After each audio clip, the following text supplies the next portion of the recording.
बरसात के पहले ये छिड़क दीजिए, काली चींटियाँ बिल्कुल गायब हो जाएंगी। तुलसी जी के पौधे पर यदि काले कीड़े या किसी भी प्रकार के फंगस का अटैक है, बरसातों में हमारे तुलसी जी का पौधा बहुत जल्दी जल्दी फैलता है। लेकिन जब गमले में हम तुलसी को लगा कर रखते हैं तो उचित खाद पानी का भी हमें ध्यान रखना होता है। जून से लेकर के अगस्त तक करते जाइए, जिससे कि आपकी तुलसी जी बहुत ही घनी हो जाएंगी। और हाँ, तुलसी जी को खाद ज़रूर देना है। कौन सा खाद दिया जाता है जून से लेकर के अगस्त सितंबर तक, ये आगे वीडियो में मैं आपको बता रही हूँ। सबसे ज़रूरी काम जो अभी आपको निपटाना है वो है तुलसी जी के पौधे पर जो सीड्स जर्मिनेशन शुरू हो गया है। ये जो समय होता है इसमें तुलसी जी के पौधे पर इस तरीके से बीज बनते हैं, फिर ये बीज पकते भी हैं। यदि ज़मीन में या बड़े कंटेनर में तुलसी जी लगी हुई हैं तो यही बीज ज़मीन में गिरते हैं और बरसातों में फिर नई पौध अपने आप ही तैयार हो जाती है। लेकिन उसी दौरान हमारे पौधे की ग्रोथ भी बहुत ही स्लो हो जाती है। तो आपको क्या करना है, ये जो सीड्स पकने का जो प्रोसेस है इसको रोकना पड़ेगा। यानी कि यदि आपको बीज चाहिए तो किसी एक पौधे पर बीज छोड़ दीजिए, पकने दीजिए और बरसातों में इन्हीं बीजों को आप सॉइल में फैला दीजिए, अपने आप ही न्यू जर्मिनेशन होने लगती है। लेकिन गमले में आप चाहते हैं कि पौधा बड़ा हो जाए और आपको इतने बीज नहीं चाहिए तो आप इनको कट कर दीजिए। चलिए, अब अगली इंपॉर्टेंट टिप ये है कि तुलसी जी में नई ग्रोथ आती रहे, ग्रोथ बनी रहे, उसके लिए ये जो सॉइल है इसमें मॉइस्चर का होना ज़रूरी है। तुलसी के पौधे में ग्रोथ के लिए मिट्टी सूखनी नहीं चाहिए, सूख करके बिल्कुल वाइट नहीं होनी चाहिए, तभी आप देखेंगे कि लगातार नई नई ग्रोथ आ रही है। लेकिन ये सिर्फ पानी देने से पॉसिबल नहीं है। यदि आपके यहाँ बरसात हो रहा है और सॉइल हमेशा ही गीली रह रही है तो थोड़ा गुड़ाई करके सॉइल को थोड़ा सूखने का भी मौका दीजिए। लेकिन अभी बरसात उतनी नहीं हो रही है, एक आधी बारिश अभी पौधे को मिल पाया है, तो ये वाली खाद 7-7 दिनों के अंतराल पर, या आपकी तुलसी की हालत बहुत अच्छी है तो 15 दिनों के गैप पर भी दे सकते हैं। छोटी तुलसी हैं तो 7-7 डेज पर दीजिए। तुलसी जी के पौधे के लिए इससे बेहतरीन कोई भी खाद नहीं हो सकता। यदि आप सच में मेरी बात मानते हैं तो मानिए और एक बार इसी खाद को सिर्फ इस्तेमाल करके देखिए, कुछ और मत दीजिए। आप देखिए आपकी तुलसी कभी भी नहीं सूखेंगी अनटिल और अनलेस आप तुलसी जी में कोई गड़बड़ ना कर दें, जैसे कि ओवर वाटर कर दें या जड़ों में पानी इकट्ठा ना हो। इस खाद को बनाने के लिए आपको क्या करना है पहले ये समझ लीजिए। इसके लिए तैयारी थोड़ी पहले से करनी पड़ेगी। आपके पास गोबर के उपले या कंडे या काऊ डंग केक ये होना ज़रूरी है। बहुत इजीली मिल जाता है ये, 10 रुपीज़ का नर्सरी पर मिल सकता है, अमेजोन पे मिलता है जिनके लिए अवेलेबल नहीं है। और गांव में रहते हैं तो आपको तो ईज़िली पता है कि कैसे इसे अवेल करना है, कैसे लेना है। बस एक या आधा, यदि एक बहुत बड़ा है तो आधा भी यूज़ कर सकते हैं। 2 से 3 लीटर पानी में इसे डुबो करके छोड़ दीजिए।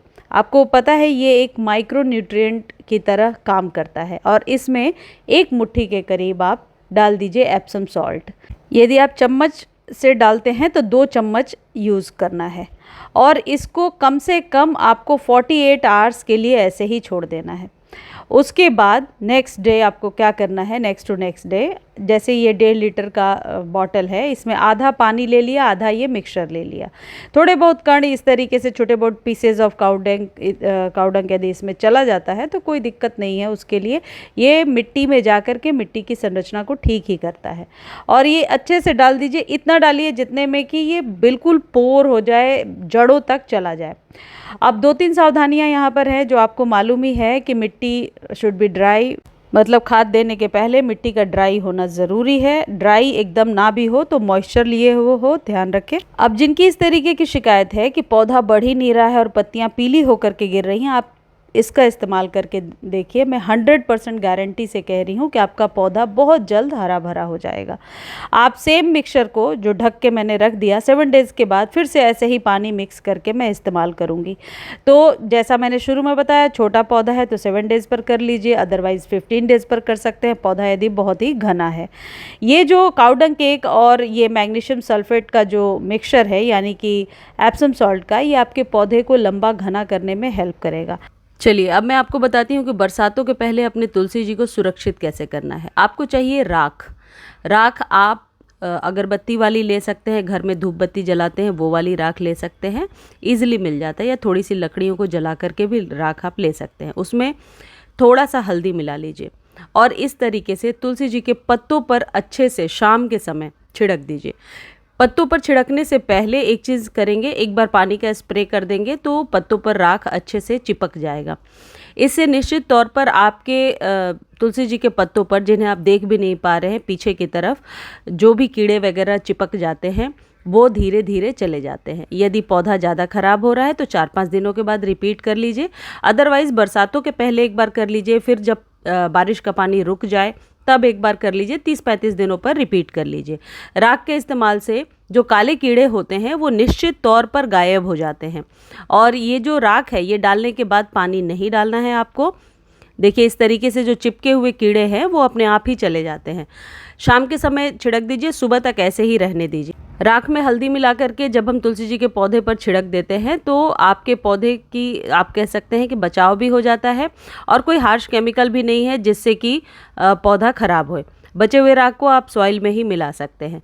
ये आप जब कभी भी तुलसी जी पर प्रॉब्लम होती है ये वाला उपाय कर सकते हैं। मुझे उम्मीद है मेरे द्वारा दी गई जानकारी आपको बहुत अच्छी लगी होगी। जानकारी अच्छी लगती है तो चैनल को लाइक शेयर सब्सक्राइब कीजिए और फेसबुक पर देख रहे हैं तो फॉलो ज़रूर कीजिए। देखिए इस तरीके से मैंने थोड़ा सा, जहाँ पर प्रॉब्लम ज़्यादा है वहाँ थोड़ा राख के हाथ से ही मसल देंगे आप, तो वो वाली डंडी